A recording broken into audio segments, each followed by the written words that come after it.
Cuando desperté en aquella sacristía oscura después del bautizo de mi hijo, vi el prendedor de corbata de oro de mi suegro caído al lado del sofá. En ese momento entendí que el hombre que toda la ciudad admiraba había robado más que mi dignidad. Me había transformado en otra persona. Buenos días, mis queridos. Qué alegría poder conversar con ustedes hoy. Soy Odelia Alvarado Mendoza, 78 años bien vividos, viviendo aquí en Guanajuato, en el interior de México, tierra del calor y de las personas de corazón cálido. Nací en San Miguel de Allende, también aquí en Guanajuato, pero la vida me trajo a esta ciudad bendita hace muchos años. Hoy en día mi mayor placer es seguir el voleibol femenino en la televisión. No me pierdo un juego de nuestra selección mexicana. Me quedo aquí sentada en mi sillón, animando como si estuviera allí en el gimnasio. Los vecinos hasta bromean diciendo que pueden escuchar mis gritos de apoyo cuando las muchachas hacen un punto bonito. ¿Y no es que entiendo realmente del juego? Sé todas las reglas, conozco a las jugadoras por su nombre, me pongo ansiosa por las competiciones. Comencé a gustarme el voleibol después de que mi Juvenal partió, que Dios lo tenga, hace 15 años ya. Era una forma de ocupar la mente, ¿saben? Al principio, veía cualquier cosa que pasara en la televisión, solo para espantar el silencio de la casa. Un día me encontré con una transmisión de la Liga de Naciones y quedé admirada con la fuerza de aquellas muchachas. Desde entonces no paré más. Hasta tengo una libretita donde anoto los juegos importantes y los resultados. Mi nieta Imelda me regaló una radio pequeña, de esas de pilas, para que pueda escuchar las narraciones cuando estoy en el patio o cuando se va la luz. Ella dice que nunca vio una abuela tan fanática del deporte, pero es que hay algo en aquellas chicas jugando que me emociona, ¿saben? Ver mujeres fuertes, determinadas, haciendo cosas que en mi tiempo ni se imaginaba que una mujer pudiera hacer. Estoy aquí sentada en mi terraza, donde paso las tardes. Tengo una mecedora que era de mi madre, de esas antiguas de mimbre, tan cómoda que a veces me quedo dormida en ella después de la comida. Desde la terraza se puede ver toda la calle, los niños volviendo de la escuela, el movimiento de la panadería de la esquina y al final de la tarde, cuando el sol va bajando, el cielo se pone de un anaranjado tan bonito que parece pintura. Antes de seguir contando mi historia, quería pedirles un favor. Den clic en ese botoncito de me gusta y suscríbanse al canal para no perderse ninguna de mis historias. Eso ayuda mucho a esta abuelita a seguir compartiendo lo que aprendió en la vida. Y ustedes, mis queridos, que me están viendo ahora, cuéntenme aquí en los comentarios desde qué ciudad me están viendo y a qué hora del día encontraron este video. ¿Será que están tomando un cafecito por la mañana, descansando después de la comida o ya preparándose para dormir? Siempre leo todos los comentarios y me pone muy feliz saber de dónde son ustedes y cómo encontraron tiempo en su día para escuchar a esta señora contar sus historias. Cuéntenmelo, por favor. Vamos a crear una red de cariño. Hoy les voy a contar una historia difícil, pero que necesita ser contada. Una historia sobre cómo la vida puede cambiar en un abrir y cerrar de ojos y cómo encontré fuerzas para seguir adelante cuando todo parecía perdido. Es una historia de dolor, pero también de renacimiento. Porque a veces, mis queridos, necesitamos pasar por tormentas para ver el arco iris que viene después. Recordar el pasado no siempre es fácil. Hay cosas que guardamos en el fondo del baúl de la memoria, cosas que duelen incluso después de tanto tiempo, pero también están los recuerdos buenos, y es por ellos que comienzo a contar mi historia. Allá en los tiempos de niña, cuando el mundo parecía un lugar mucho más simple. Nací en 1947 en San Miguel de Allende, en una casita sencilla, pero muy bien cuidada en la calle de las Flores. Mi padre, Teodomiro Alvarado, era un hombre respetado en toda la ciudad. Trabajaba como contador en el único banco de la ciudad y aún sin estudios formales, tenía una inteligencia natural para los números que impresionaba a los doctores graduados. Era un padre presente, de esos que llegaban del trabajo y querían saber cómo había sido nuestro día, que nos enseñaba las lecciones, que contaba historias antes de dormir. Tenía una paciencia de ángel. Nunca levantó la voz a ninguno de los 5 hijos. Mamá Dulcinea era maestra de la escuela municipal, mujer de fibra, criada en el campo y que valoraba cada oportunidad de estudio que tuvo.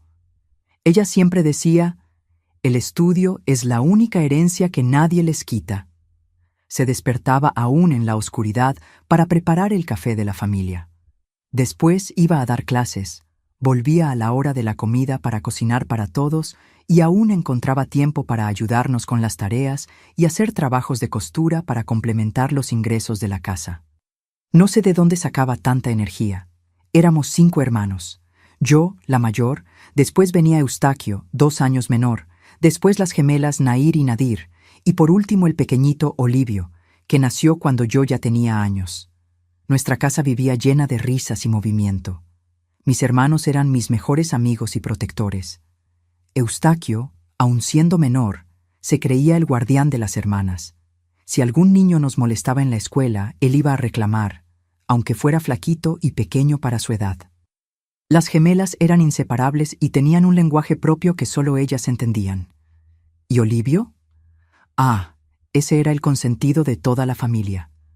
Parecía un muñequito de tan lindo, con los risitos dorados y los ojos azules que heredó del abuelo español. Nuestra casa era sencilla, pero muy acogedora. Tenía 3 habitaciones, una para mis padres, otra para las niñas y otra para los niños. La cocina era el corazón de la casa, con una estufa de leña que se mantenía encendida todo el día en invierno, calentando toda la casa y llenando el aire con olor a comida rica. El patio era grande, con muchos árboles frutales que mi padre cultivaba con cariño. Tenía árbol de mango, tejocote, guayaba, limón y hasta un pequeño cafetal que él cuidaba los fines de semana. La vida en San Miguel de Allende en los años 50 era tranquila. La ciudad era pequeña, todos se conocían. Las calles no estaban pavimentadas y cuando llovía se formaban aquellos lodazales que para nosotros los niños eran la mayor diversión, para desesperación de mamá que tenía que lavar toda aquella ropa sucia de barro después. Los juegos eran simples: trompo, canicas, ronda, avioncito, escondidas. Por la noche, principalmente en verano, las familias ponían sillas en la acera para conversar, mientras nosotros, los niños, jugábamos a las atrapadas en la calle, aprovechando el aire fresco después de un día caluroso. En la escuela yo era aplicada. No era la más inteligente de la clase, pero me esforzaba. Mamá, siendo maestra, exigía mucho de nosotros. «Hija de maestra, ¿no puede sacar notas bajas?», decía. Me encantaban las clases de español e historia, pero sufría con matemáticas. Papá, con su habilidad con los números, intentaba ayudarme, pero creo que no heredé ese talento de él. Mi mejor amiga era Zenaida, hija del dueño de la farmacia. Nosotras 2 éramos inseparables. Íbamos juntas a la escuela, jugábamos juntas, soñábamos juntas, hacíamos planes de cuando creciéramos. Ella sería médica, yo sería maestra como mamá. Los fines de semana, cuando no teníamos clases, íbamos juntas a buscar agua en la fuente que quedaba al final de la calle. Era un paseo largo, pero aprovechábamos para conversar, recoger frutas por el camino, observar los pájaros. La alimentación en casa era abundante, gracias a la huerta y al huerto que papá mantenía. Comíamos muy bien: frijoles, arroz, carne cuando se podía, muchas verduras y frutas. Los domingos, mamá se esmeraba y hacía pollo en mole, pozole, nopales, una fiesta. Y de postre siempre había dulce de camote con canela, su especialidad, que todos en el vecindario venían a pedir la receta. Nuestra vida religiosa también era importante. Éramos católicos practicantes. Todos los domingos íbamos a misa en la iglesia principal, bien arreglados con nuestras mejores ropas. Después de la misa, era tradición pasar por la panadería de don Domingo para comprar pan caliente y tamales para el desayuno especial de domingo. Era el único día que papá no iba a trabajar y podía desayunar con nosotros. En las fiestas de San Juan, la ciudad entera se adornaba y cada barrio tenía su propia hoguera y baile. Mamá cosía nuestras ropas típicas con muchos volados y listones coloridos. Papá ayudaba a organizar los fuegos artificiales, siempre los más bonitos de la región, y había mucha comida típica: atole, tamales, pan de elote, palanquetas. Comíamos hasta no poder más. Fue una infancia feliz, rodeada de amor. Claro que teníamos dificultades económicas. A veces el salario de maestra y de bancario no era gran cosa, pero nunca faltó lo esencial y principalmente nunca faltó cariño. Papá y mamá sabían demostrar amor, incluso cuando necesitaban ser firmes con nosotros. Cuando yo tenía 11 años, ocurrió algo que cambiaría el rumbo de nuestra familia. El banco donde papá trabajaba decidió transferirlo a la agencia de Guanajuato, que era una ciudad mayor y estaba en crecimiento. Fue una decisión difícil para él y mamá. Dejar la ciudad donde nacieron y crearon raíces, pero era una oportunidad de ascenso que no podían rechazar. Recuerdo el día en que nos contaron que nos mudaríamos. Estábamos todos sentados a la mesa de la cena cuando papá dio la noticia. Hubo un silencio primero. Después vinieron las preguntas, las lágrimas, principalmente de las gemelas, que no querían dejar a sus amigas. Yo también me puse triste con la idea de separarme de Zenaida y de la escuela que conocía tan bien. Pero papá explicó que sería mejor para la familia, que tendríamos más oportunidades, una casa más grande, mejores escuelas. La mudanza fue programada para el final de aquel año, después de que yo y mis hermanos termináramos el año escolar. En los meses que precedieron fue una locura. Mamá empacando las cosas de la casa, papá yendo y viniendo de Guanajuato para organizar nuestra nueva vivienda, nosotros despidiéndonos poco a poco de amigos, vecinos, maestros. Y así, a finales de 1958, dejamos San Miguel de Allende rumbo a Guanajuato, en un viaje que parecía no tener fin para una niña de 11 años. Iba a comenzar un nuevo capítulo en nuestra vida, en una ciudad desconocida, pero aún juntos, unidos por el amor de nuestra familia. La llegada a Guanajuato fue el comienzo de una nueva vida para nuestra familia. Papá pronto se estableció en la agencia del banco y mamá consiguió un puesto como maestra en la escuela estatal. Nos adaptamos bien a la ciudad más grande, que tenía calles pavimentadas, cine, heladerías, cosas que para nosotros, niños venidos de una ciudad pequeña, parecían maravillas. Nuestra nueva casa quedaba en la calle de los Jazmines, un barrio tranquilo y arbolado. Era más grande que la de San Miguel de Allende, con un patio aún más generoso, donde papá continuó su hobby de cultivar árboles frutales. Teníamos hasta un cuarto solo para las niñas y otro solo para los niños. Un lujo para nosotros, que siempre dividimos espacios reducidos. Los primeros años en Guanajuato fueron tranquilos.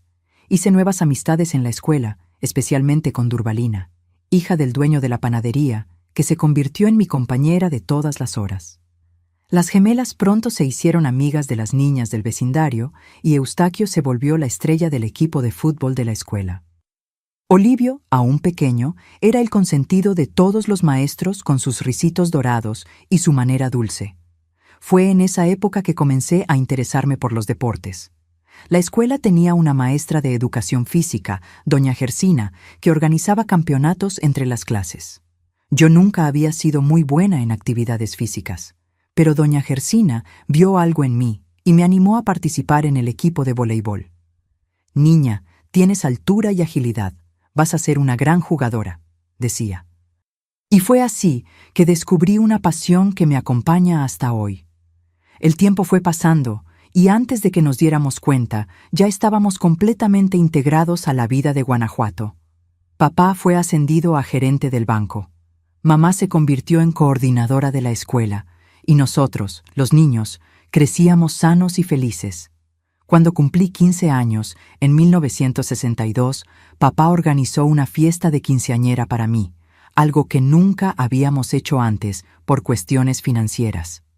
Fue en el salón de la iglesia principal, todo decorado con flores y listones coloridos. Usé un vestido azul claro que mamá cosió especialmente para la ocasión. Fue uno de los días más felices de mi vida. Toda la familia reunida, mis amigos de la escuela, hasta algunos parientes de San Miguel de Allende vinieron a celebrar. En esa fiesta conocí a Juvenal, sobrino de doña Eulalia, la directora de la escuela donde mamá trabajaba. Él había venido de la Ciudad de México a pasar las vacaciones con su tía y acabó quedándose en la fiesta. Era un joven apuesto, de porte atlético, estudiante de contabilidad. Bailamos juntos algunas canciones, conversamos y me pareció tan amable, tan educado. Al final de la noche, pidió permiso a mi padre para escribirme cartas. Así comenzó nuestro noviazgo a distancia. Cartas iban y venían entre Guanajuato y Ciudad de México, llenas de juramentos de amor juvenil y planes para el futuro. Nos encontrábamos personalmente solo en las vacaciones, cuando él venía a visitar a su tía, o en ocasiones especiales, como Navidad o Pascua. Después de 3 años de noviazgo así, Juvenal se graduó en contabilidad y consiguió un empleo en el mismo banco donde papá trabajaba, pero en la agencia de Guanajuato. Fue cuando nuestra relación se intensificó. Él alquiló un cuarto en la pensión de doña Zuleida y venía a cenar a casa casi todos los días.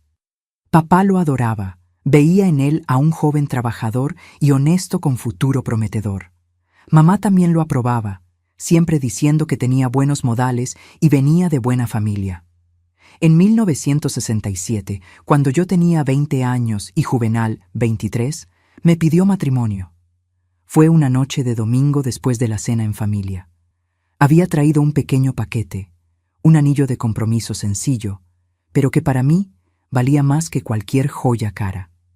Papá dio su bendición inmediatamente y mamá lloró de emoción. Programamos la boda para el año siguiente, tiempo suficiente para preparar todo y para que Juvenal consiguiera una promoción en el banco que le permitiría mantener una familia. Nos casamos en junio de 1968 en una ceremonia sencilla en la iglesia principal de Guanajuato. No teníamos muchos recursos para una gran fiesta, pero fue todo muy bonito y emocionante. Mamá cosió mi vestido de novia, las gemelas fueron mis damas de honor, y Eustaquio fue el padrino junto con Durbalina. Olivio, ya con 12 años, llevó las alianzas. Fue un día perfecto. Fuimos a vivir a una casita alquilada cerca del centro, no muy lejos de la casa de mis padres. Juvenal continuaba en el banco y yo comencé a dar clases de refuerzo escolar para niños del barrio para ayudar en los gastos. Era una vida simple, pero éramos felices.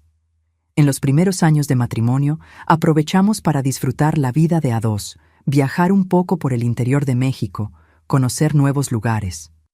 En 1970 quedé embarazada de nuestro primer hijo.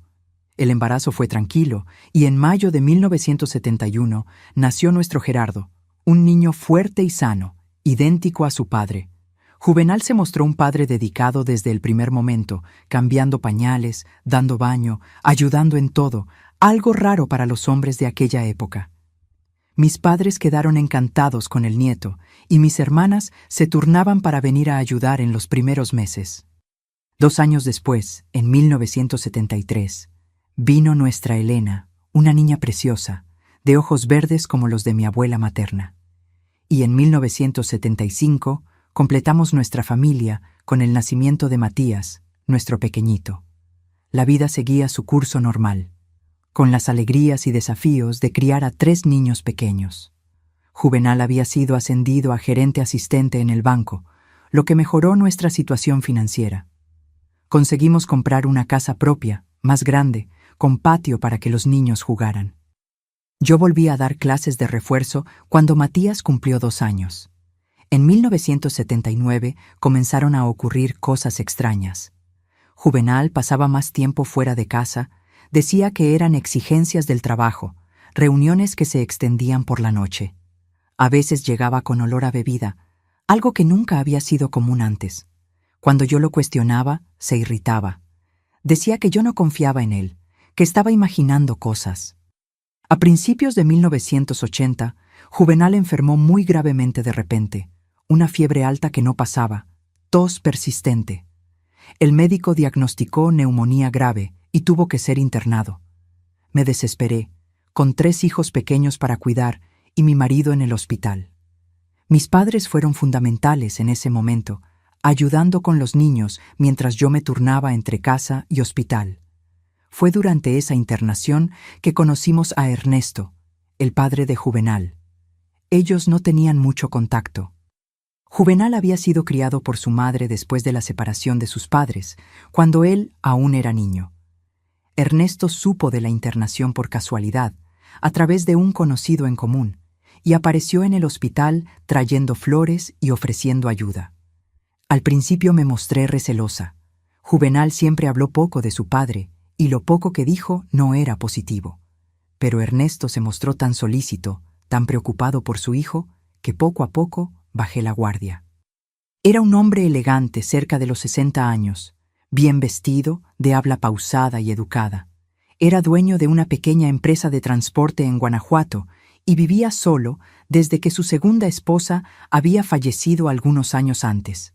Durante la internación de Juvenal, que duró casi un mes, Ernesto se volvió una presencia constante. Me traía comida al hospital, recogía a los niños en la escuela cuando mis padres no podían. Ayudaba financieramente con los costos de los medicamentos. «Es lo mínimo que puedo hacer para compensar los años de ausencia», decía. Cuando Juvenal fue dado de alta, aún muy debilitado, Ernesto ofreció su casa para la convalecencia. Era más grande, más ventilada, y tenía una empleada que podría ayudar en los cuidados. Después de alguna vacilación, Juvenal aceptó. Creo que en el fondo él quería ese reacercamiento con su padre, esa oportunidad de sanar viejas heridas. Nos mudamos temporalmente a la casa de Ernesto, yo, Juvenal y los 3 niños. Al principio fue extraño, pero pronto nos adaptamos.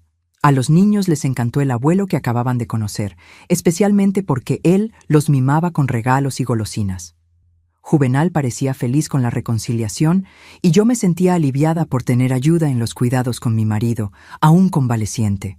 Fue ahí que comencé a notar algunas cosas extrañas. Ernesto parecía siempre encontrar motivos para estar a solas conmigo cuando Juvenal estaba descansando o cuando los niños estaban en la escuela. Al principio eran solo elogios. Mi hijo tiene suerte de tener una esposa tan dedicada. Qué bueno que encontró una mujer tan bonita y cuidadosa. Pero poco a poco, los comentarios fueron volviéndose más personales, más invasivos. Cierta vez, mientras yo lavaba los platos de la comida, se acercó por detrás y dijo a mi oído: «Si yo tuviera una mujer como tú, jamás habría dejado a mi familia». Sentí un escalofrío en la espina, pero intenté no darle importancia, pensando que era solo un hombre solitario y necesitado de afecto.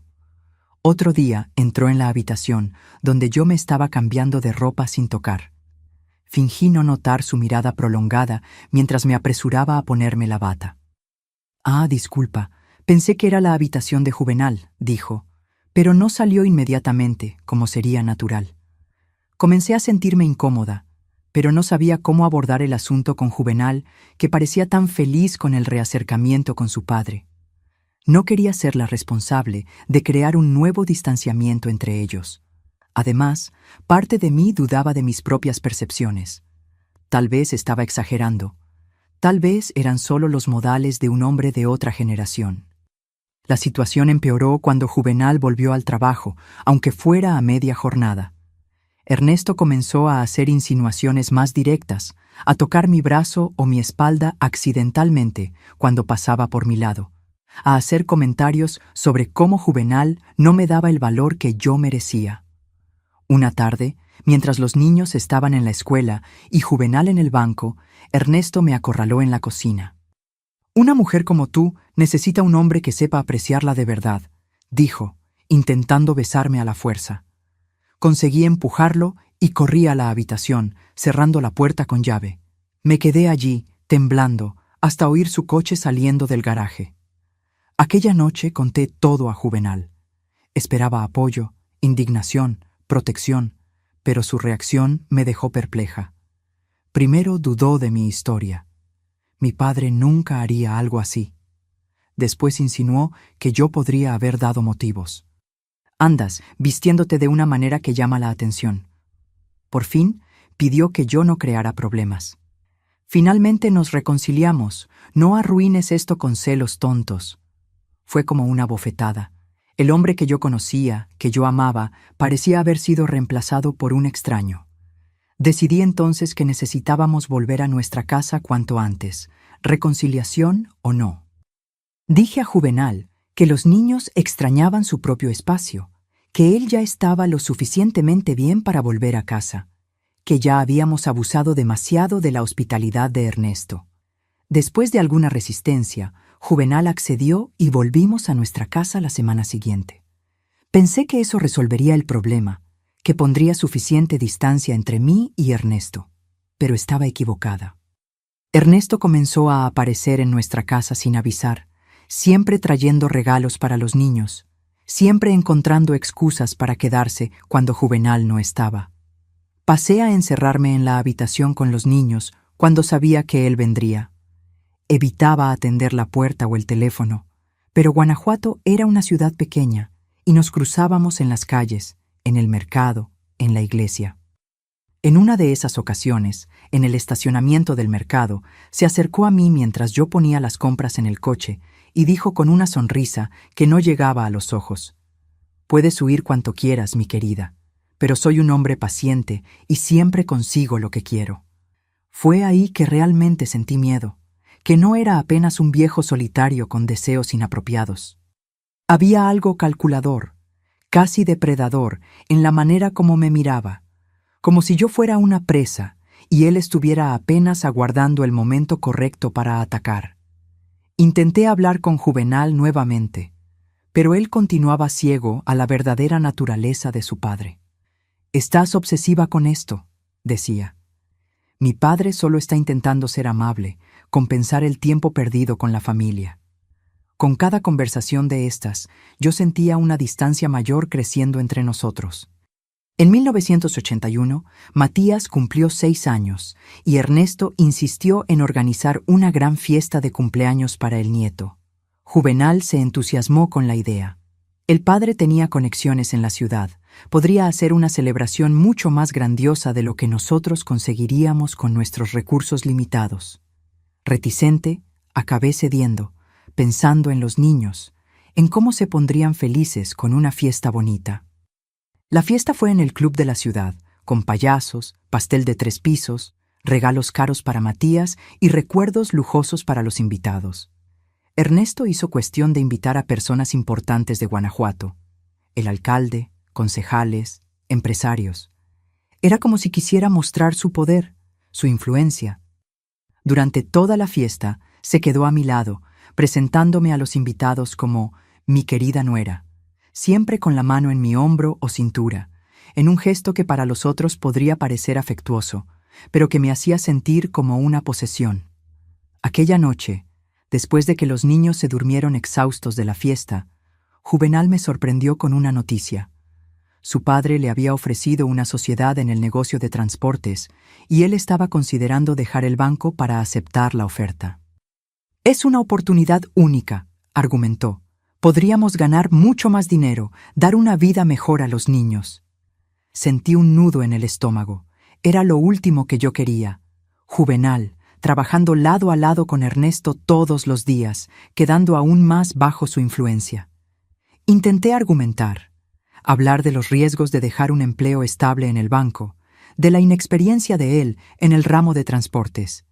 Pero Juvenal estaba decidido. El mes siguiente, pidió su renuncia en el banco y comenzó a trabajar con su padre. En los primeros meses parecía funcionar bien. Juvenal llegaba a casa animado, hablando de los nuevos contratos, de los planes de expansión.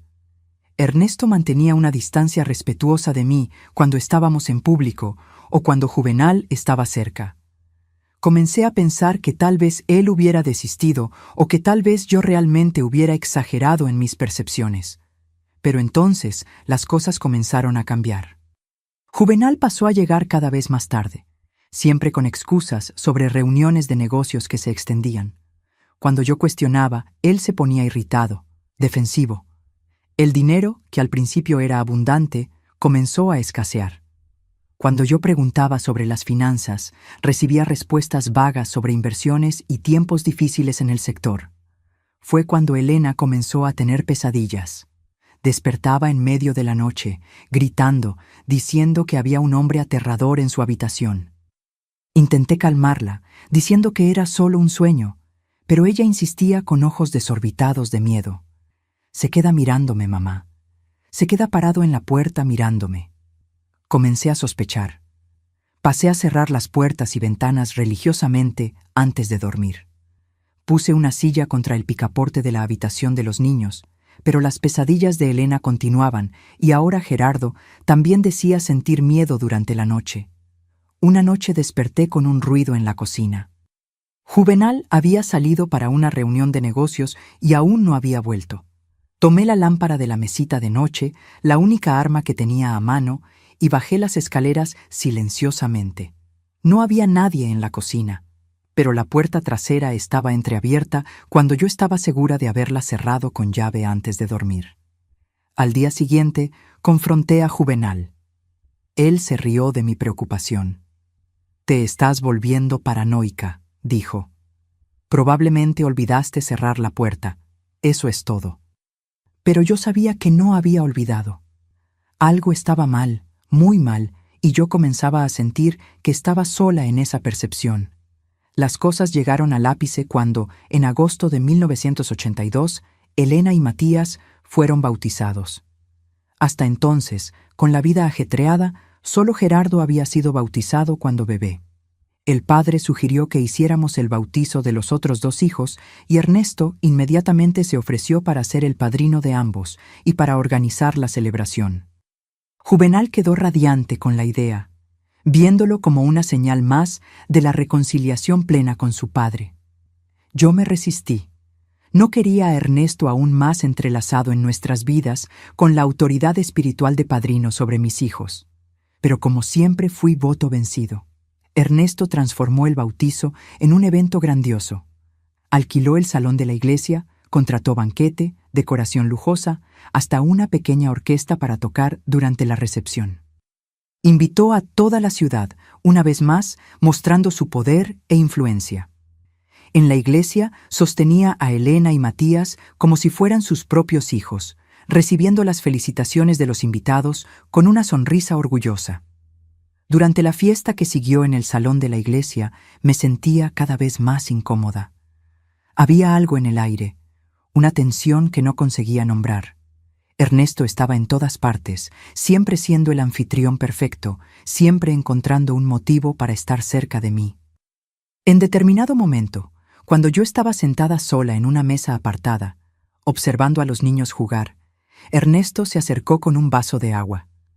«Pareces cansada, mi querida. Necesitas hidratarte después de tanta emoción». Había algo en su mirada, una intensidad que me hizo dudar, pero estábamos en público, rodeados de personas en la casa de Dios.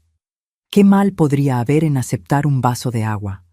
Bebí el líquido en pequeños sorbos mientras él se quedaba allí observándome con una sonrisa extraña.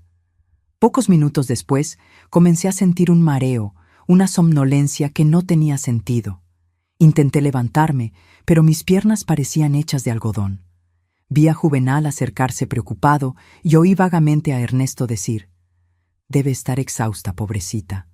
Tantas emociones en el día de hoy. Déjenme que la llevo a descansar un poco en la sacristía». Necesita silencio. Intenté protestar, decir que no quería ir con él, pero mi voz no salía. Sentí su brazo fuerte sosteniéndome, guiándome lejos del salón, lejos de las personas, lejos de la seguridad. El mundo a mi alrededor giraba, las imágenes se volvían borrosas. Recuerdo vagamente ser colocada en un sofá antiguo, en un ambiente oscuro y silencioso. Recuerdo el olor fuerte de su perfume caro, la sensación de sus manos en mi cuerpo, del peso de él sobre mí. Recuerdo querer gritar, querer empujarlo, pero mi cuerpo no respondía a los comandos de mi cerebro. Era como estar presa dentro de mí misma, consciente pero impotente. Cuando desperté, horas más tarde, estaba sola en la sacristía oscura y vacía. La fiesta había terminado, mi cuerpo dolía, mis ropas estaban en desorden y la memoria fragmentada del horror comenzaba a solidificarse en mi mente. Mientras me levantaba, temblando, vi algo brillando en el suelo al lado del sofá. El prendedor de corbata de oro de Ernesto, con sus iniciales grabadas, que debe haber caído durante aquello. Aquel pequeño objeto de metal se convirtió en la prueba de lo que había ocurrido. El shock y la confusión dieron lugar a una furia fría, a una certeza absoluta. Tomé el prendedor, lo apreté en la mano hasta sentir sus bordes marcando mi palma y salí de la iglesia con una única certeza. Esto no quedaría así. Salí de la iglesia aquella noche con el prendedor de corbata apretado en mi mano, como si fuera una brasa ardiente. Mi mente era una confusión de pensamientos, emociones y fragmentos de memoria que no conseguía ordenar. Caminé sin rumbo por las calles de Guanajuato, ni siquiera notando hacia dónde iba. Hasta que me vi en la plaza central, sentada en un banco temblando, a pesar del calor de la noche mexicana. ¿Qué hacer ahora? ¿A quién recurrir? ¿Cómo volver a casa y enfrentar a Juvenal y los niños? ¿Cómo explicar dónde estuve? ¿Qué pasó? La vergüenza me consumía, aunque mi razón sabía que yo era la víctima, no la culpable. Pero en 1982, en una ciudad del interior, una mujer que acusara a un hombre poderoso como Ernesto sería mirada con desconfianza, con sospecha. Su palabra contra la mía, y él tenía influencia, dinero, respeto en la comunidad. Después de horas sentada en aquel banco, reuniendo valor, volví a casa. Juvenal estaba en la sala, caminando de un lado a otro, visiblemente perturbado. Cuando me vio, vino corriendo en mi dirección. ¿Dónde estabas? Estábamos preocupados. Mi padre dijo que te dejó descansando en la sacristía, pero cuando fuimos a buscarte, habías desaparecido. La mención a Ernesto hizo que mi estómago se revolviera. Intenté controlar la voz temblorosa. Necesitaba aire fresco. Salí a caminar un poco. Juvenal me miró con extrañeza. ¿Sin avisar a nadie? Los niños estaban preguntando por ti. Tuve que pedir a mi padre que los trajera a casa. El pensamiento de Ernesto, solo con mis hijos, hizo que mi sangre se helara. ¿Dónde están ellos? Durmiendo. Estaban exhaustos de la fiesta. Corrí a la habitación de los niños, necesitando verlos, cerciorarme de que estaban bien. Dormían tranquilamente en sus camas. Me quedé allí observándolos respirar, sintiendo una mezcla de alivio y miedo profundo. Cuando volví a la sala, Juvenal me esperaba con una expresión que no conseguía descifrar. ¿Qué está pasando contigo, Odelia? Has andado tan extraña últimamente. Era el momento de contar. Respiré hondo, me senté frente a él y comencé. Juvenal, tengo algo muy serio que decir. Es sobre tu padre. Conté todo, desde los primeros acercamientos cuando estábamos en la casa de Ernesto, las insinuaciones, los intentos de tocarme, hasta lo que ocurrió en la sacristía aquella noche. Mostré el prendedor de corbata como prueba. La reacción de Juvenal fue peor de lo que podría imaginar. Al principio, él apenas me miraba en silencio. Después comenzó a reír, una risa seca, incrédula. ¿Has enloquecido? ¿Mi padre? ¿El hombre que nos ayudó cuando yo estaba enfermo, que dio una fiesta maravillosa para nuestros niños? Es verdad, Juvenal. ¿Por qué inventaría algo así? Su rostro se transformó, la incredulidad dando lugar a la ira. Tal vez porque estés celosa de mi relación con mi padre, tal vez porque no soportas que él sea exitoso y generoso, mientras tus padres apenas pueden ayudarnos financieramente. Aquello me golpeó como una bofetada. Nunca imaginé que Juvenal pudiera decir algo tan cruel sobre mis padres, que siempre nos apoyaron como pudieron.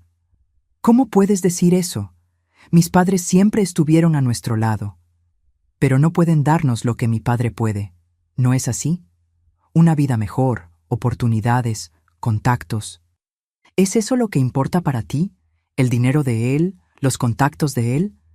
Juvenal tomó el prendedor de mi mano y lo examinó. Esto no prueba nada. Probablemente lo perdió cuando estaba ayudándote a ir a la sacristía, ya que te estabas sintiendo mal. No me sentía mal. Él puso algo en mi bebida. Ahora estás siendo ridícula. Tiró el prendedor sobre la mesa. Mañana voy a devolver esto a mi padre y pedir disculpas por tu acusación absurda. Intenté una vez más. Juvenal, por favor, créeme. ¿Por qué mentiría sobre algo tan serio? Él me miró con frialdad. No sé qué está pasando por tu cabeza, Odelia, pero sugiero que pienses bien antes de difundir estas calumnias sobre mi padre. Él puede no ser tan comprensivo como estoy siendo yo. Aquella noche dormí en la habitación de los niños, incapaz de acostarme al lado del hombre que una vez pensé conocer tan bien. No dormí. Me quedé mirando al techo, intentando entender cómo mi vida se había derrumbado tan rápidamente y qué haría ahora. A la mañana siguiente, Juvenal ya había salido cuando desperté. Sobre la mesa de la cocina, una nota. Fui a trabajar. Espero que estés más calmada hoy. Papá vendrás a almorzar con nosotros para conversar. El pánico se apoderó de mí. Ernesto vendría a mi casa. Estaría a solas conmigo nuevamente. Y ahora, sabiendo que Juvenal no me creía, se sentiría aún más animado, más impune. No podía permitir esto. Llamé a mi madre, preguntando si podría ir a almorzar con ella y llevar a los niños. Inventé una excusa sobre querer que ellos pasaran más tiempo con los abuelos. Mamá, siempre perceptiva, notó algo en mi voz. Odelia, ¿está todo bien? Pareces afligida. Está todo bien, mamá. Solo necesito salir un poco de casa hoy. Pasé el día en la casa de mis padres, intentando actuar normalmente para no preocuparlos y no levantar sospechas en los niños. Pero mi padre, siempre observador, me llamó para conversar mientras mamá distraía a los niños en el patio. Hija, no estás bien. ¿Qué pasó? Quise contarlo todo, desahogarme, pedir ayuda. Pero ¿cómo explicar algo tan horrible a mi padre? ¿Cómo hacerle entender que el hombre que él respetaba, el suegro de su hija, había hecho algo tan abominable? ¿Y qué podría hacer mi padre? Confrontar a Ernesto sería peligroso. Él era poderoso, tenía conexiones. Podría perjudicar a mi padre en el banco, arruinar su reputación. Solo estoy cansada, papá. Mucho ajetreo con la fiesta del bautizo ayer. Él no insistió, pero vi en sus ojos que no estaba convencido. Volví a casa tarde, esperando que Juvenal ya hubiera regresado del trabajo y que Ernesto se hubiera ido. Pero encontré a los dos sentados en la sala esperándome. La mirada de Ernesto me heló hasta el alma. Había algo triunfante en él, como un depredador que sabe que ha acorralado a su presa. ¿Dónde estuviste todo el día?, preguntó Juvenal con una frialdad que nunca había dirigido a mí antes. En la casa de mis padres con los niños. Dejé un recado con doña Zuleida de la panadería para avisarte en caso de que pasaras por allí. Estábamos preocupados, dijo Ernesto con falsa solicitud. Después de tu comportamiento extraño anoche, quedamos temerosos de que pudiera haber ocurrido algo. Tuve que usar toda mi fuerza para no gritar, no acusarlo allí mismo. Pero los niños estaban en la habitación y yo no sabía de qué serían capaces Juvenal o Ernesto si yo armaba una escena. Estoy bien. Solo necesitaba visitar a mis padres. Juvenal se levantó. Odelia, mi padre y yo conversamos. Él está profundamente dolido con tus insinuaciones. Dijo que siempre te trató como una hija y no entiende por qué inventarías algo así. No inventé nada, respondí, manteniendo la voz baja, pero firme. Ernesto intervino con su voz pausada y razonable, que ahora yo percibía ser su máscara más eficiente. Mi querida, entiendo que debes estar pasando por algún momento difícil. Tal vez estrés con los niños, con la casa. Juvenal me contó que has andado nerviosa, imaginando cosas. ¿Ya pensaste en consultar a un médico? Era la estrategia de él, hacerme parecer desequilibrada, histérica, una táctica tan antigua como eficaz para desacreditar a las mujeres. No estoy imaginando cosas. Sé exactamente lo que ocurrió. Juvenal soltó un suspiro exasperado. Papá vino hasta aquí, a pesar de tus acusaciones absurdas, para intentar ayudar. Él sugirió pagar un médico, un especialista en Ciudad de México para cuidar de ti. No necesito ningún médico. ¿Ves cómo está alterada? Ernesto dijo a Juvenal, como si yo no estuviera presente. Esto no es normal. Puede ser algo serio, hijo. La conversación continuó en ese tono por algún tiempo, los dos hombres discutiendo mi supuesta condición mental, ignorando mis protestas, tratándome como una niña caprichosa o una loca delirante. Finalmente, exhausta y percibiendo que no llegaría a ninguna parte, dije que iba a acostarme. Juvenal vino a la habitación más tarde. No me tocó, no se acostó a mi lado. Se quedó parado en la puerta, como si temiera acercarse. Papá cree que necesitas ayuda profesional, y yo estoy de acuerdo. Si no aceptas ver a un médico, voy a tener que tomar providencias más serias. ¿Qué tipo de providencias?, pregunté, el miedo creciendo en mi pecho. Hay lugares para personas con problemas mentales, Odelia. No quiero llegar a ese punto, pero si continúas con estas historias sobre mi padre, insistiendo en estas mentiras. La amenaza flotó en el aire, pesada y sofocante. Percibí con horror que Juvenal, manipulado por Ernesto, sería capaz de internarme, de separarme de mis hijos. Todo para proteger al padre y la imagen de la familia perfecta que Ernesto había construido. En los días que siguieron, viví en un estado constante de tensión y miedo. Juvenal me vigilaba constantemente, relatando cada comportamiento extraño a Ernesto. El suegro, por su parte, pasó a frecuentar nuestra casa aún más, siempre solícito, siempre interpretando el papel del padre y abuelo preocupado, y siempre encontrando momentos para quedarse a solas conmigo, para susurrar amenazas veladas mientras mantenía aquella sonrisa afable para los demás. «Nadie te creería contra mí», decía cuando nadie podía oír. «Tengo al alcalde, al comisario, al juez, todos en mi nómina. Intenta algo y serás tú quien acabe encerrada, lejos de tus hijos». Ernesto también comenzó a llevar a Juvenal y a los niños a paseos, dejándome en casa para descansar, como les decía a los demás. Era su forma de mostrar que podía alejar a mi familia de mí cuando quisiera, que tenía más poder sobre ellos que yo. Intenté recurrir a mis padres nuevamente, contando parte de la verdad, que Juvenal y el suegro me estaban amenazando, que temían por mi bienestar mental, que hablaban de internarme. No tuve valor de revelar el abuso, pero esperaba que esto fuera suficiente para obtener ayuda. Mi padre quedó indignado, pero también preocupado. «Esto es muy serio, Odelia. Ernesto tiene influencia en esta ciudad. Si él convence a un médico a firmar un informe...» «¿Qué puedo hacer, papá?». Él pensó largamente.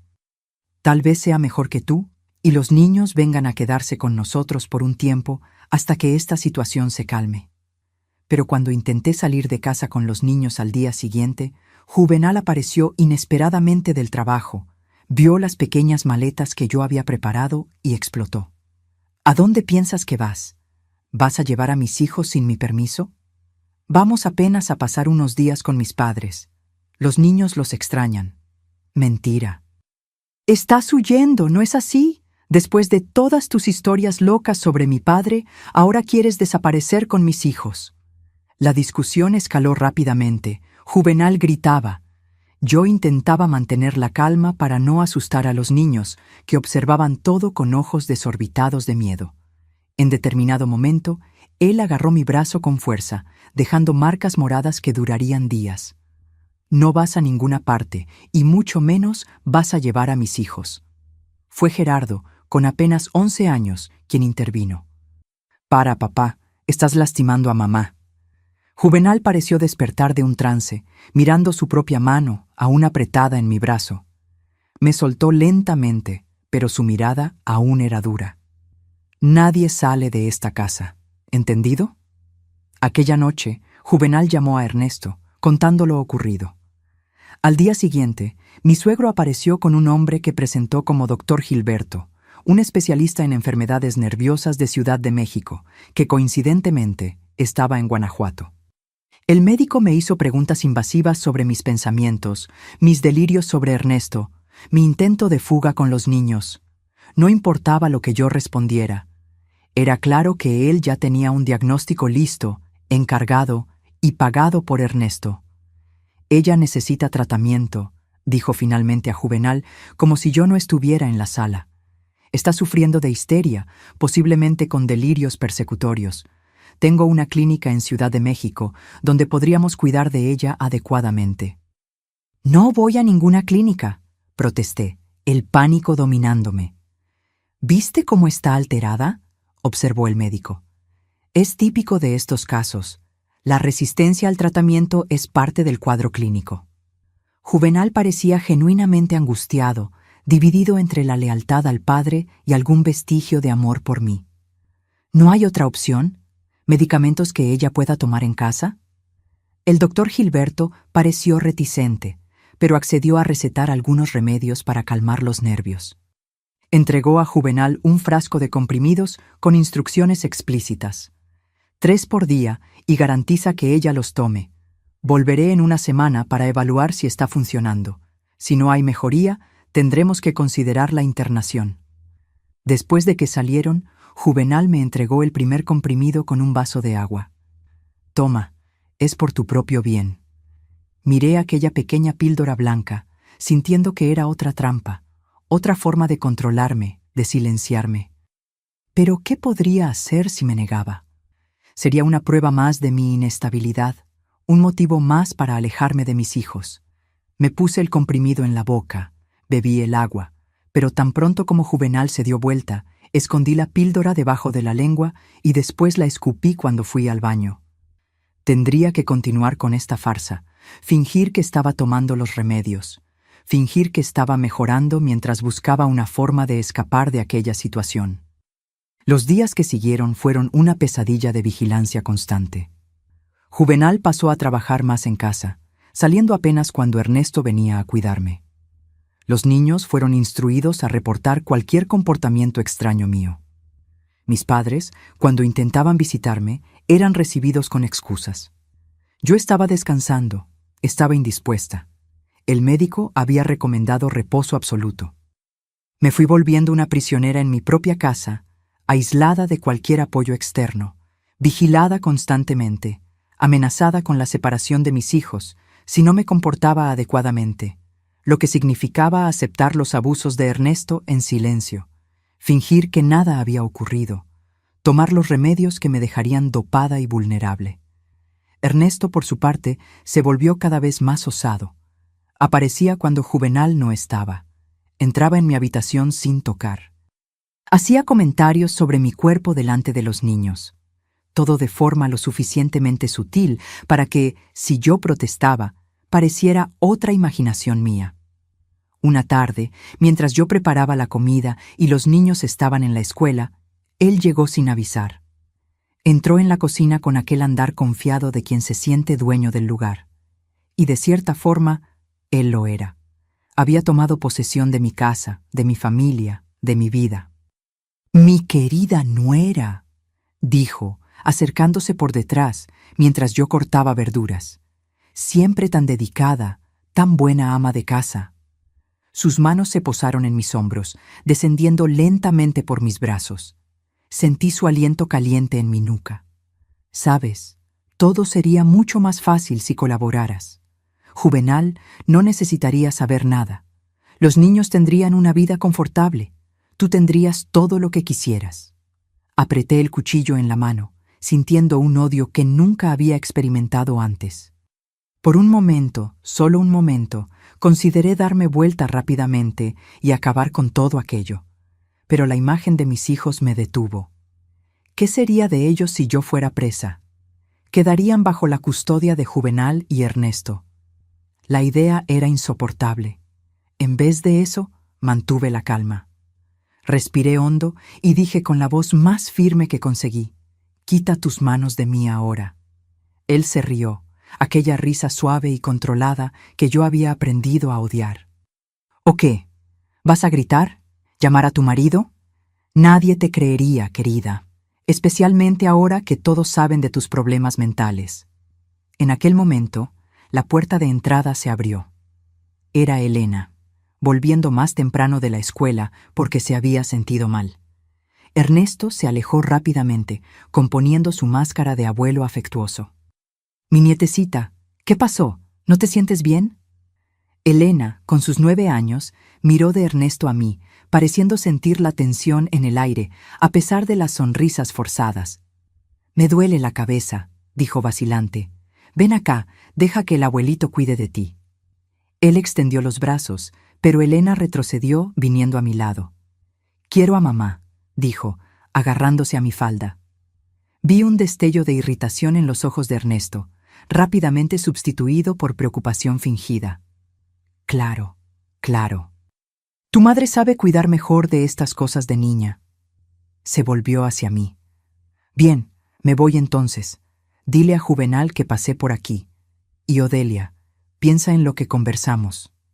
Después de que él salió, Elena me miró con ojos demasiado serios para una niña de su edad.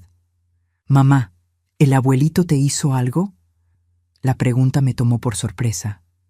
¿Por qué estás preguntando eso, mi amor? Porque te pones diferente cuando él está cerca, te pones con miedo, y a mí tampoco me gusta cuando él me abraza. Aprieta muy fuerte y se queda mucho tiempo. Sentí mi corazón apretarse. ¿Qué me estaba diciendo Elena? ¿Ernesto había hecho algo con mi hija también? La posibilidad era tan horrible que apenas conseguía respirar. Elena, el abuelito, ¿él ya hizo alguna cosa que te dejó incómoda? ¿Alguna cosa que no te gustó? Ella bajó los ojos. Él se queda mirándome de una manera extraña cuando papá no está cerca, y a veces cuando me abraza, sus manos quedan en lugares que me hacen sentir extraña. En aquel momento, algo dentro de mí se quebró y se reforjó al mismo tiempo. El miedo que sentía por mí misma se transformó en una furia protectora por mis hijos. Podía soportar lo que Ernesto me había hecho, pero la idea de que él pudiera hacer lo mismo con Elena o con cualquiera de mis hijos era simplemente intolerable. Elena, escúchame con atención, dije, arrodillándome para quedar a la altura de sus ojos. Si el abuelito o cualquier persona intenta tocarte de una manera que no te guste, tú gritas bien fuerte y corres, ¿entendido?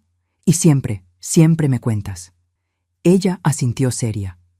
Está bien, mamá. La abracé fuerte, sintiendo las lágrimas quemar mis ojos. No podía esperar más. No podía seguir sometiéndome a esta situación con la esperanza de que algo cambiara. Necesitaba actuar y necesitaba ser ahora. Aquella misma noche, mientras Juvenal se duchaba, tomé escondido el teléfono y llamé a mi padre. Hablé rápidamente en voz baja. Papá, necesito tu ayuda. Urgente. Es sobre los niños. Ernesto. No conseguí terminar la frase. Mi padre, siempre tan calmado, sonó alarmado. ¿Qué hizo él, Odelia? No puedo hablar ahora, pero por favor ven a buscarme mañana temprano. Di que el banco está llamando a Juvenal para una reunión urgente que solo puede ser con él. Odelia, me estás asustando. Por favor, papá, confía en mí. Es cuestión de vida o muerte. Hubo un momento de silencio, y entonces mi padre dijo con firmeza: Estaré ahí a las 8 de la mañana. Colgué rápidamente al oír la ducha siendo cerrada. Juvenal no podía saber de esta conversación, no podía sospechar de nada. Aquella noche fue la más larga de mi vida. Acostada al lado de Juvenal, sin conseguir dormir, planeaba cada detalle del día siguiente. Tendría que ser rápida, precisa. No habría segunda oportunidad. A la mañana siguiente, desperté antes de que el sol saliera. Había dormido poco, pero estaba alerta, con cada nervio de mi cuerpo tenso, como cuerda de violín. Me levanté silenciosamente, preparé el café y arreglé a los niños para la escuela, como en cualquier día normal. Juvenal parecía desconfiado de mi aparente calma, pero no dijo nada. Cuando el reloj marcó las 8 horas, oí la bocina del coche de mi padre frente a la casa. Juvenal ya estaba vestido para el trabajo, aguardando a Ernesto, que vendría a buscarlo como hacía todos los días. ¿Quién está tocando la bocina a esta hora?, preguntó irritado, yendo hasta la ventana. Al ver a mi padre, su expresión cambió para sorpresa. ¿Qué está haciendo tu padre aquí? No sé, mentí. Voy a ver qué quiere. Abrí la puerta y mi padre entró, con una expresión seria que raramente mostraba. Buen día, Juvenal. Vine a buscarte para una reunión urgente en el banco. El gerente regional está en la ciudad y quiere hablar contigo sobre aquel problema con tu finiquito. Juvenal frunció el ceño confuso. ¿Qué problema? Mi finiquito fue hecho correctamente. Parece que hubo un error en el cálculo de las indemnizaciones. Es mejor que vayas allá personalmente y resuelvas esto. Puede ser una buena suma. Vi la vacilación en el rostro de Juvenal. El dinero siempre fue un punto débil para él, especialmente después de que comenzó a trabajar con el padre y las finanzas de la familia quedaron inestables. ¿Y por qué viniste a buscarme? Mi padre ya debe estar llegando para irnos a la oficina. La reunión es a las 8:30, no hay tiempo de esperar a tu padre. El gerente regional solo va a estar en la agencia hasta las 10 horas. Después sigue para Querétaro. Juvenal aún parecía dudoso, pero la perspectiva de recibir dinero extra pesó más. Está bien, déjame tomar mis documentos. Mientras él volvía a la habitación, intercambié una mirada rápida con mi padre, que asintió discretamente. El plan estaba funcionando. Tan pronto como Juvenal salió con mi padre, comencé a actuar rápidamente. Había preparado pequeñas maletas para mí y para los niños la noche anterior, escondidas en el fondo del armario del patio. Gerardo, que con sus 11 años ya entendía un poco de la gravedad de la situación, me ayudó a cargar las maletas para la camioneta de mi hermano Eustaquio, que esperaba a una cuadra de distancia conforme habíamos acordado. Elena y Matías estaban asustados y confusos, pero obedientes. «Vamos a hacer un viaje sorpresa, mis amores», expliqué, intentando mantener la voz calmada a pesar del corazón acelerado. «Vamos a pasar unos días en la casa de la abuelita Dulcinea». Mientras Eustaquio conducía hacia la terminal de autobuses, yo miraba constantemente por el espejo retrovisor, temiendo ver el coche de Ernesto siguiéndonos. Pero las calles de Guanajuato estaban tranquilas aquella mañana, sin señal de persecución. En la terminal, mi madre nos esperaba con los pasajes ya comprados para Ciudad de México. «¿Estás segura de esto, hija?», preguntó, preocupación evidente en sus ojos cansados. «Estoy segura, mamá. No puedo continuar así. No puedo dejar que él haga esto con mis niños». No necesité explicar quién era él o qué significaba esto. Mi madre, con aquella intuición que solo las madres tienen, parecía entender aún sin palabras. El autobús partiría en 20 minutos. Eustaquio prometió quedarse en la terminal hasta que embarcáramos para garantizar nuestra seguridad. Mientras esperábamos, los minutos parecían arrastrarse. Cada persona que entraba en la terminal me hacía sobresaltar, imaginando que fuera Ernesto o alguno de sus secuaces. Fue cuando vi por la ventana de vidrio el coche de Ernesto estacionándose frente a la terminal. Mi sangre se heló. «Está aquí», susurré a Eustaquio, que inmediatamente se puso en alerta. «Quédate con los niños en el baño de mujeres», me indicó. «Voy a distraerlo». Tomé a Elena y Matías de las manos, mientras Gerardo nos seguía de cerca, y nos escondimos en el baño de mujeres de la terminal. A través de la pequeña ventana, veía a Estaco acercándose a Ernesto, que parecía furioso, gesticulando y gritando algo que no conseguía oír. Los minutos siguientes fueron los más largos de mi vida. Los niños, sintiendo mi miedo, permanecían en silencio, ojos desorbitados y asustados. Finalmente oí el anuncio de nuestro autobús.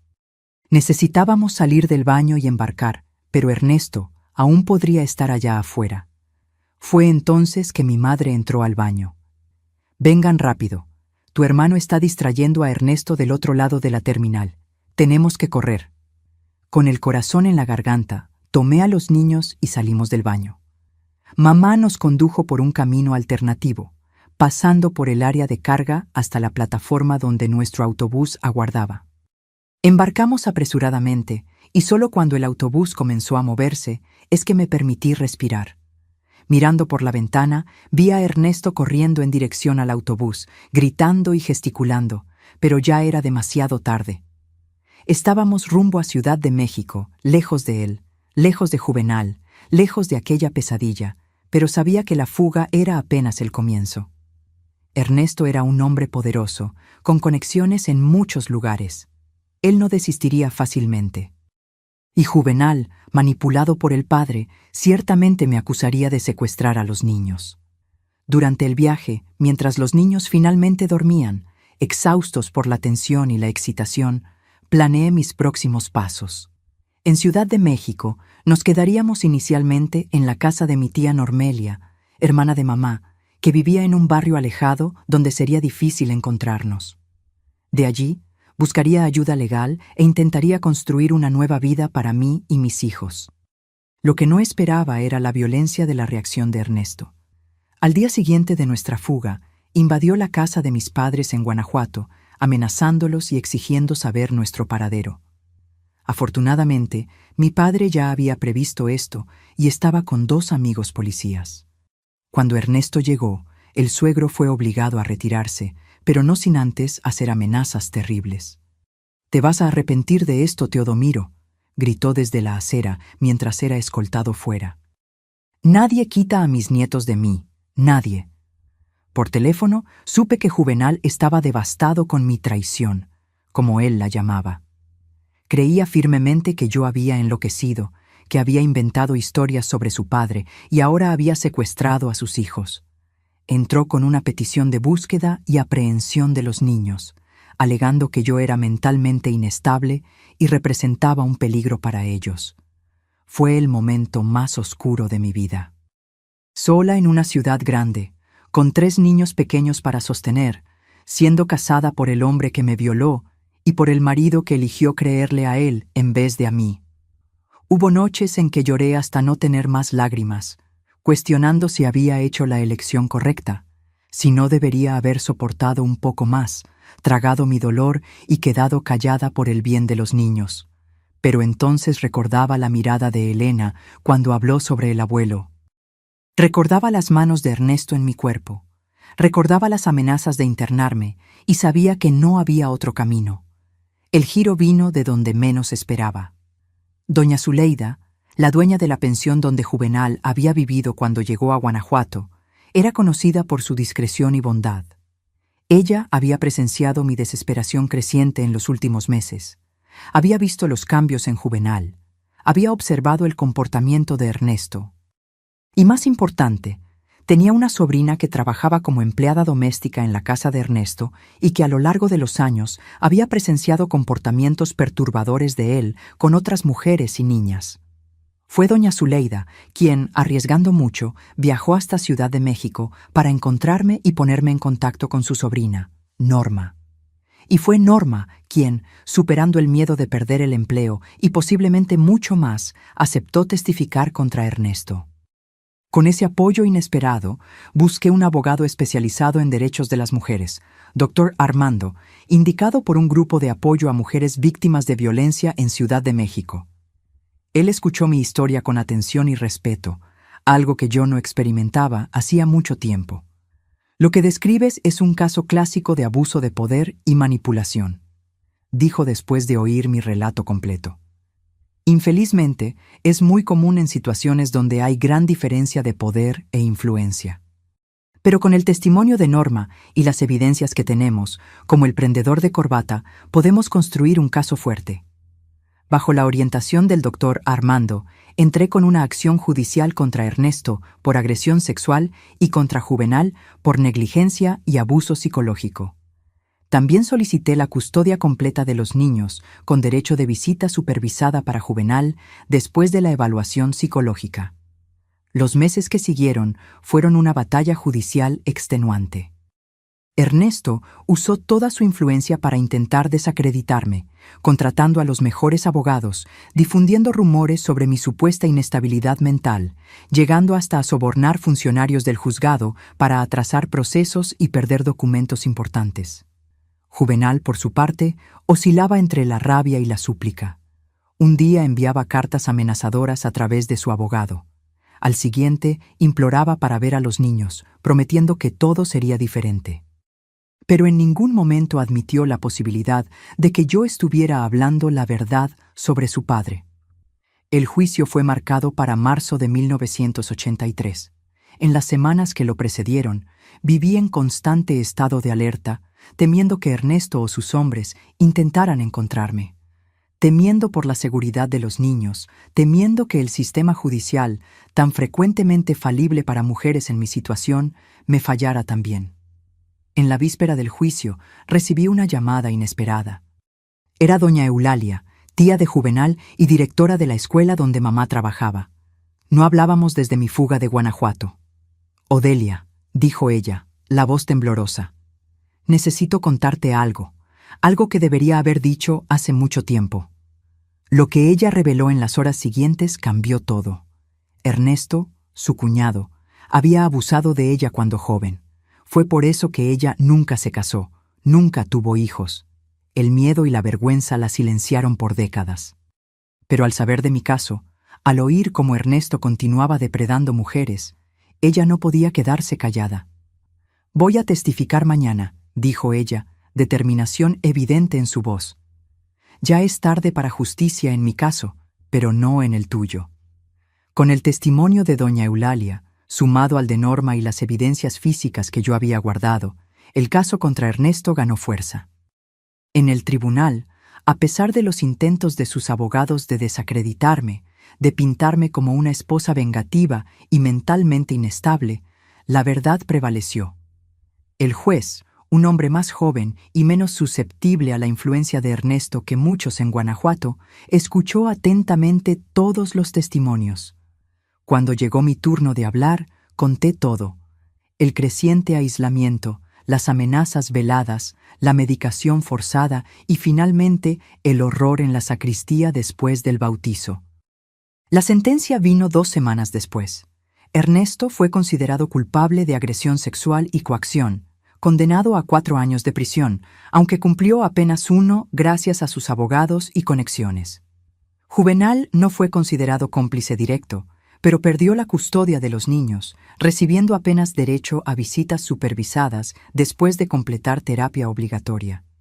Fue una victoria, pero no sin costo. El proceso expuso detalles íntimos y dolorosos de mi vida. Me sometió a interrogatorios humillantes, me forzó a revivir repetidamente el trauma, pero valió la pena. Por primera vez en años sentí que podía respirar libremente, que podía andar con la cabeza erguida, que podía dormir sin miedo. Decidimos no volver a Guanajuato. Los recuerdos eran demasiado dolorosos y la influencia de Ernesto, aún desde la prisión, todavía era grande. En vez de eso, comenzamos una nueva vida en Ciudad de México. Encontré trabajo como maestra auxiliar en una escuela primaria. Matriculé a los niños en escuelas cercanas y poco a poco, muy poco a poco, comenzamos a construir una rutina, una estabilidad, una sensación de normalidad que parecía imposible apenas meses antes. Los primeros años en Ciudad de México fueron difíciles. A pesar de la victoria en el tribunal, éramos 4 personas viviendo de un salario modesto de maestra auxiliar en un apartamento pequeño en la colonia Roma.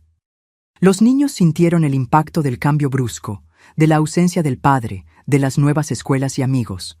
Gerardo, especialmente, como el mayor, cargaba un peso de responsabilidad que no debería ser de un niño de su edad. Juvenal cumplió las determinaciones judiciales, hizo terapia, compareció a las visitas supervisadas, pagó, aunque irregularmente, la pensión alimenticia. Poco a poco, a medida que se distanciaba de la influencia tóxica del padre, comenzó a mostrar señales del hombre que yo había conocido y amado años antes. En nuestras breves conversaciones, durante los intercambios de visitas, percibía su arrepentimiento, su confusión, su lucha interna para reconciliar la imagen que tenía del padre con la realidad revelada en el tribunal. Ernesto, después de cumplir su tiempo reducido en prisión, desapareció de nuestras vidas. Supe, por conocidos en común, que vendió la empresa de transportes y se mudó a otro estado, posiblemente para escapar de la vergüenza pública que el caso trajo. Nunca más intentó contacto con los nietos, lo que fue un alivio enorme para todos nosotros. En 1985, 3 años después de nuestra fuga de Guanajuato, recibí una propuesta para enseñar en una escuela más grande, con mejor salario y beneficios. Era la oportunidad que necesitábamos para mejorar nuestra situación financiera y proporcionar más comodidad a los niños, que ahora estaban con 14, 12 y 10 años. Fue también en ese período que comencé a involucrarme con un grupo de apoyo a mujeres víctimas de violencia doméstica y sexual. Inicialmente iba apenas como participante, buscando cura para mis propias heridas. Pero pronto percibí que mi experiencia, tanto el trauma como la victoria legal, podría ayudar a otras mujeres en situaciones similares. Comencé a ofrecerme como voluntaria, primero apenas para tareas simples, como preparar café para las reuniones o distribuir folletos informativos. Con el tiempo, gané confianza para compartir mi historia y, eventualmente, para coordinar grupos de discusión y talleres sobre derechos legales de las mujeres. Este trabajo me trajo una sensación de propósito que no experimentaba hacía años. Cada mujer que conseguía ayudar, cada pequeña victoria contra un sistema que muchas veces protegía a abusadores, era un paso en mi propia cura. Los niños también encontraban sus caminos. Gerardo, siempre estudioso, se destacaba en la escuela y hablaba de ser abogado como el doctor Armando para ayudar a personas como su mamá. Elena, que había sufrido pesadillas por meses después de nuestra fuga, encontró consuelo y fuerza en la música, aprendiendo a tocar guitarra y cantando en el coro de la escuela. Matías, nuestro pequeño, demoró más en adaptarse, pero eventualmente encontró alegría en el deporte, especialmente en el fútbol. En 1987, algo inesperado ocurrió. Juvenal, que se había mantenido en Ciudad de México para estar cerca de los hijos, enfermó gravemente. Un diagnóstico de cáncer de páncreas en etapa avanzada le dio pocos meses de vida. A pesar de todo lo que había ocurrido entre nosotros, no pude ignorar el dolor de un hombre que, a pesar de sus errores, era el padre de mis hijos. Con el permiso del juez, llevé a los niños a visitas no supervisadas al hospital, permitiendo que pasaran tiempo de calidad con el padre en sus últimos días. Fue durante una de esas visitas, mientras los niños habían salido para comprar un refrigerio, que Juvenal me pidió perdón. Con la voz débil y los ojos húmedos, confesó que había percibido demasiado tarde la manipulación del padre, que se arrepentía profundamente de no haberme creído, de no haber protegido a su familia cuando debería. Estaba ciego, Odelia, dijo, sosteniendo mi mano con dedos ya frágiles por la enfermedad. Ciego por una lealtad mal dirigida, por una imagen falsa de un hombre que no merecía mi respeto. ¿Puedo irme en paz sabiendo que me perdonas? No fue fácil. Las heridas que Juvenal había causado, su traición de la confianza más básica entre marido y mujer, no eran algo que pudiera ser borrado con algunas palabras. Pero vi en sus ojos un arrepentimiento genuino. Vi al hombre que yo había amado una vez antes de que Ernesto envenenara nuestra relación. Te perdono, Juvenal, dije finalmente. No por lo que hiciste, sino por el hombre que sé que podrías haber sido, por el padre que estás intentando ser ahora. Él falleció 2 semanas después, rodeado por los hijos y con una paz que no demostraba hacía años.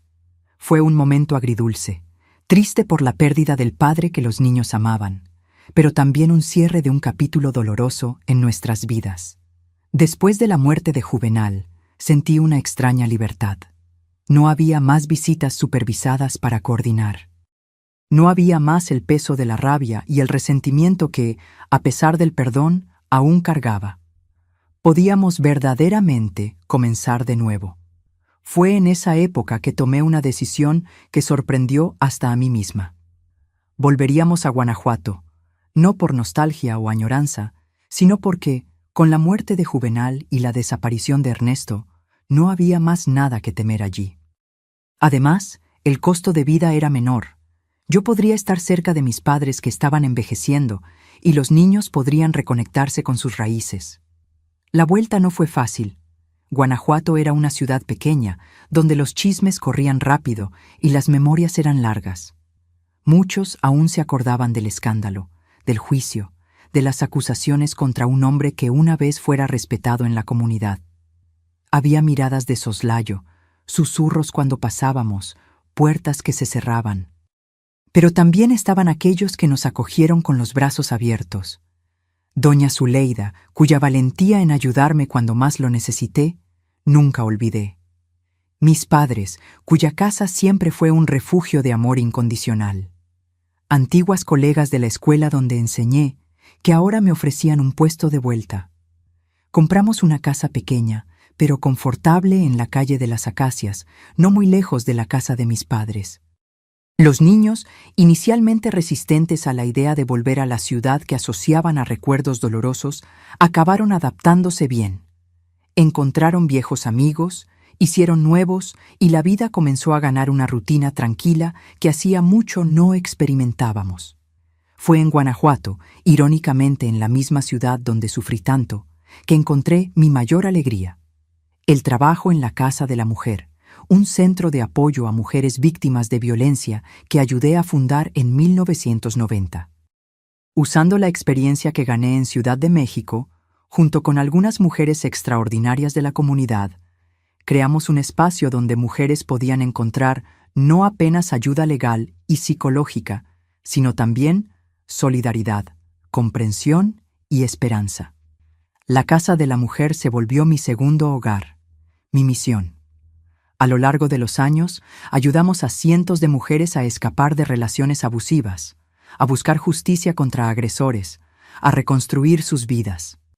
Cada historia de éxito era una victoria no apenas para la mujer en cuestión, sino para todas nosotras, que habíamos pasado por experiencias similares. Los niños crecieron, siguieron sus caminos. Gerardo realmente se volvió abogado, especializándose en derechos de las mujeres y niños, inspirado por nuestra historia. Elena, con su talento musical, se formó en música y hoy da clases en el Conservatorio de Guanajuato. Matías, siempre el más aventurero, se mudó a Ciudad de México, donde trabaja como ingeniero civil.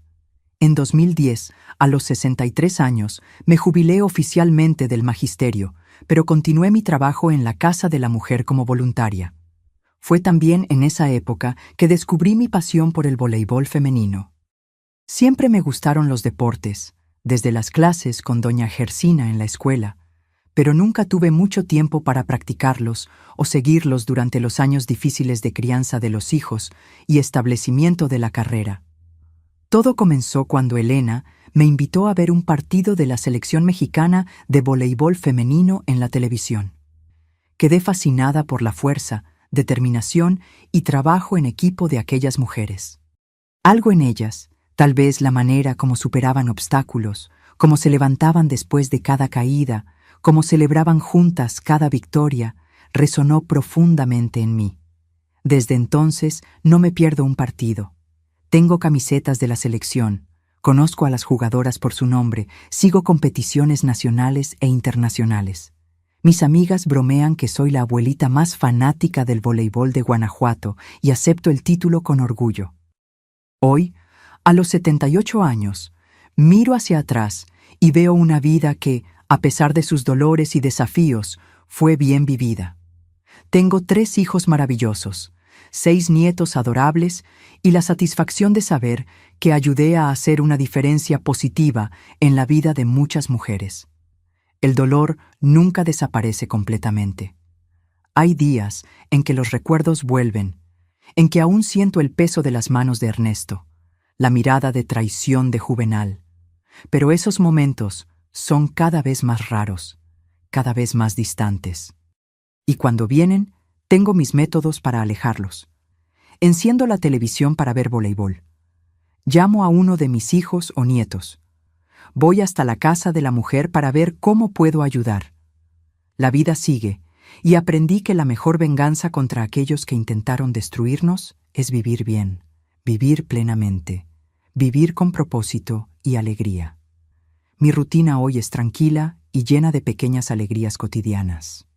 Me despierto temprano, alrededor de las 5:30 de la mañana, hábito que mantengo desde los tiempos de maestra. Preparo mi café fuerte y con un poquito de canela, de la manera que aprendí con mi madre. Después me siento en la terraza para ver el sol nacer, agradecer por un día más y planear mis actividades. Las mañanas generalmente están dedicadas a los quehaceres domésticos. Aún viviendo sola desde que Juvenal partió, me gusta mantener la casa impecable. Barro, quito el polvo, lavo ropa, todo con la tranquilidad de quien ya no tiene prisa. Alrededor de las 10 horas, cuando el calor comienza a apretar, enciendo la televisión para ver los programas deportivos.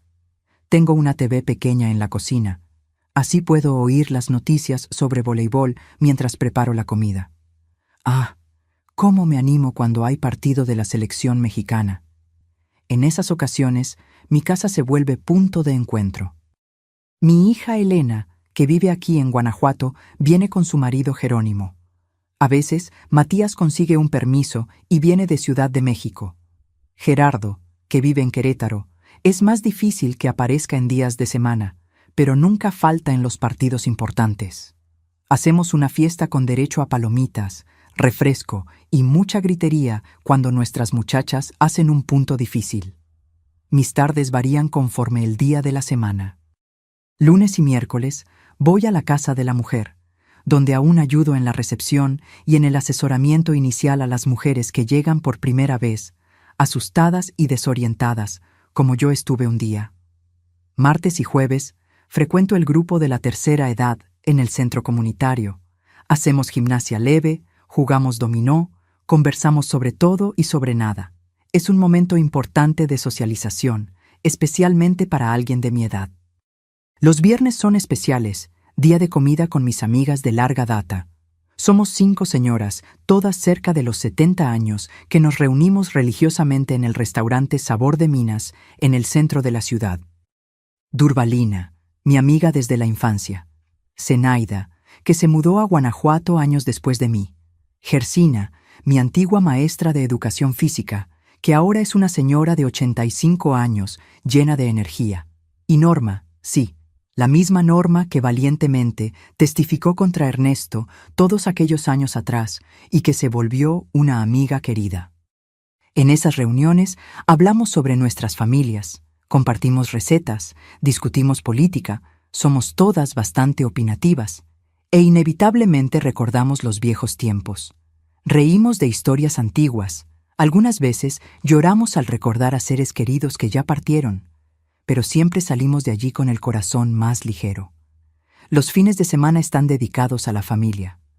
Los sábados generalmente recibo a Elena y su marido para la comida. A veces vienen también mis 2 nietos por parte de ella, Teodoro, de 22 años, y Nadir, de 18, cuando no están ocupados con sus compromisos juveniles. El domingo es día de hacer el tradicional mole poblano que a mis nietos tanto les gusta. Si Matías está en la ciudad, siempre aparece, a veces trayendo a su esposa Linda, y mis otros 2 nietos, Elías, de 20 años, y Diva, de 15. Cuando Gerardo y su esposa Hortensia consiguen venir de Querétaro con mis nietos gemelos, Eustaquio y Dulcinea, de 14 años, la casa queda completa. Esas comidas de familia son mi mayor alegría. Ver a todos juntos, conversando, riendo, compartiendo novedades, hace que mi corazón rebose de gratitud. En momentos así, olvido completamente los dolores del pasado, las noches de insomnio, el miedo que un día fue mi compañero constante. Mi casa en la calle de las Acacias es simple, pero confortable. Tiene 3 habitaciones, la mía, una para los nietos cuando se quedan a dormir, y una que transformé en una pequeña sala de televisión especial para ver los partidos de voleibol. Las paredes están decoradas con fotos de familia, algunas antiguas, en blanco y negro, otras coloridas y recientes. Tengo un patio espacioso en el fondo, con algunos árboles frutales que mi padre plantó cuando me mudé para acá. Un árbol de guayaba, uno de limón y uno de ciruelo, que me dan frutas todo el año. Financieramente, vivo con tranquilidad. Tengo mi jubilación como maestra, la pensión de juvenal y un pequeño ahorro que conseguí juntar a lo largo de los años. No es mucho, pero es suficiente para una vida simple y digna. Ocasionalmente, hago algunos trabajos de revisión de textos para complementar la renta, principalmente para estudiantes universitarios que necesitan ayuda con sus tesis. Mi salud, gracias a Dios, se ha mantenido buena para alguien de mi edad. Tengo un poco de presión alta, controlada con medicación, y algunos dolores en las articulaciones que aparecen principalmente en días fríos o lluviosos. Hago caminatas regulares por la mañana, antes de que el sol caliente mucho, y mantengo una alimentación saludable, rica en frutas y verduras. Lo que más me impresiona mirando hacia atrás es cómo conseguí transformar el sufrimiento en fuerza, el dolor en propósito. La Casa de la Mujer, que ayudé a fundar, ya atendió a miles de mujeres a lo largo de sus 35 años de existencia. Muchas llegaron como yo llegué un día a Ciudad de México, asustadas, inseguras, sin saber hacia dónde ir o a quién recurrir.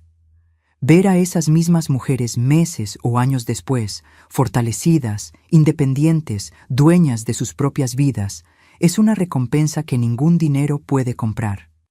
Hace algunos años comenzamos un programa especial en la Casa de la Mujer, talleres de voleibol para chicas adolescentes de barrios vulnerables.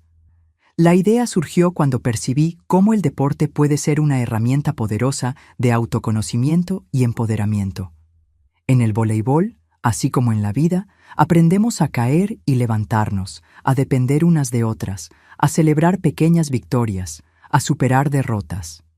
Las chicas que participan en los talleres no apenas aprenden un deporte, sino también reciben orientación sobre sus derechos, sobre relaciones saludables, sobre cómo reconocer señales de abuso y buscar ayuda. Cuando veo los partidos de la selección mexicana en la televisión, con aquellas mujeres fuertes y determinadas, pienso en cómo cada una de ellas superó sus propios obstáculos para llegar donde están. Pienso también en nuestras chicas del taller y en cómo algunas de ellas tal vez un día puedan alcanzar esos mismos escenarios. Pero más importante que eso, pienso en cómo están aprendiendo a ser fuertes, independientes, dueñas de sus propios destinos.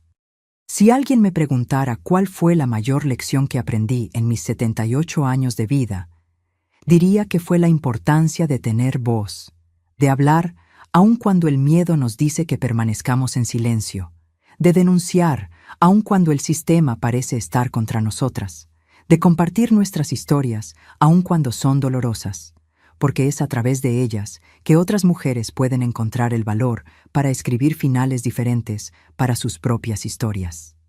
Ernesto, el hombre que un día pensé que destruiría mi vida, acabó inadvertidamente dándome un propósito.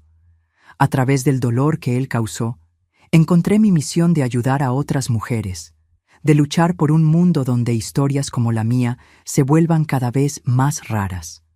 En cuanto a Juvenal, aprendí a perdonarlo no apenas en sus últimas horas de vida, sino verdaderamente en los años que siguieron. Él también fue, en cierta medida, una víctima de la manipulación y el control de Ernesto. No es que eso justifique sus elecciones o disminuya el dolor que causó, pero entender esto me ayudó a hacer las paces con el pasado y a preservar las buenas memorias de los primeros años de nuestro matrimonio para nuestros hijos. Hoy, cuando miro a mis hijos y nietos, siento un orgullo inmenso. Ellos crecieron sabiendo partes de nuestra historia familiar, contadas gradualmente, con cuidado y sensibilidad, conforme sus edades lo permitían. Esta conciencia los volvió personas más empáticas, más alertas, más comprometidas con la justicia. Gerardo, con su trabajo como abogado especializado en derechos de las mujeres. Elena, que además de enseñar música, es voluntaria en un proyecto que usa el arte como terapia para niños traumatizados. Matías, que aún como ingeniero, encuentra tiempo para dar charlas sobre masculinidad positiva en escuelas y universidades. La vida, con todas sus vueltas inesperadas, acabó llevándome a un lugar de paz y propósito que nunca imaginé posible en mis momentos más oscuros. Si pudiera decir algo a la joven Odelia, asustada y desesperada en aquella sacristía oscura en 1982, sería: aguanta firme, mi hija. El dolor no va a durar para siempre. Días mejores vendrán y encontrarás una fuerza que ni sabías que tenías. Y a ustedes, mis queridos que me escuchan, si hay una cosa que aprendí en este largo viaje, es que el silencio es el mayor aliado del abusador. Aquella sacristía oscura, después del bautizo de mis hijos, podría haber sido el fin de mi historia, pero yo elegí que fuera apenas el comienzo de una nueva. Aprendí que somos más fuertes de lo que imaginamos, especialmente cuando pensamos que no aguantamos más. Mi experiencia me enseñó que nuestra historia no termina en los capítulos dolorosos. El abuso deja cicatrices invisibles, pero la recuperación muestra que podemos florecer aún después de la tormenta. Ahora necesito que hagan algo urgente, mis queridos que me están viendo. Ese botoncito de suscripción y la campanita necesitan ser activados ahora mismo. No imaginan lo importante que es esto. Así como aquel prendedor de corbata fue la prueba que necesité para demostrar la verdad sobre el bautizo, su apoyo es la prueba de que historias como la mía necesitan ser contadas. Compartan este video inmediatamente con todas las mujeres que conozcan. Puede ser que alguna de ellas esté viviendo su propio día de bautizo, un momento de abuso que no consigue denunciar. Su compartir puede ser la luz que la guiará fuera de la sacristía oscura donde está presa. Y por favor, dejen en los comentarios la palabra bautizo para que yo sepa quién realmente vio hasta el final y entendió la importancia de este mensaje. Háganlo ahora. No esperen ni un minuto más. Su acción hoy puede salvar una vida mañana.